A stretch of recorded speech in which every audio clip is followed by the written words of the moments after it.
నాన్నకి తన కొడుకు అంటే ఇష్టం, కానీ ఎప్పుడు చదువుకోమని ఇబ్బంది పెట్టలేదు. అలాగే కొడుక్కి తన నాన్న అంటే చాలా ఇష్టం, కానీ తన నాన్న కోసం ఏం చేయలేదు. వీళ్ళిద్దరి మధ్య ఒక ఎమోషనల్ సీన్ని పిలిచేద్దాం రండి. రవి తన బీటెక్ రిజల్ట్స్ వచ్చాయని చాలా టెన్షన్తో ఇంటికి వెళ్తుంటాడు. అప్పుడే రవి వాళ్ళ నాన్న భోజనం చేస్తుంటాడు. రవి చాలా కంగారుగా తన రూమ్లోకి వెళ్ళి మొబైల్ తీసుకొని మంచం మీద కూర్చుంటాడు రిజల్ట్స్ చెక్ చేసుకోవడానికి.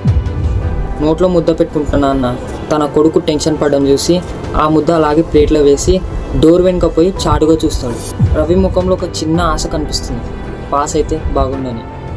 రిజల్ట్స్ వచ్చాయి, ఫెయిల్. రవి అలానే కూర్చొని చాలా బాధపడతాడు. ఇన్నాళ్ళు తన నాన్న కోసం కష్టపడింది వృధా అయిపోయిందని. తన కొడుకు బాధపడడం చూడలేక నాన్న కూడా ఏడ్చేస్తాడు. కానీ నాన్నకు తెలుసు చదువుతోనే తన కొడుకు ప్రేమని నిర్ణయించలేమని. ఎలా ఉంది? సబ్స్క్రైబ్ చేసుకో, ఇంకా ఇలాంటి సీన్స్ చాలా చెప్తాను.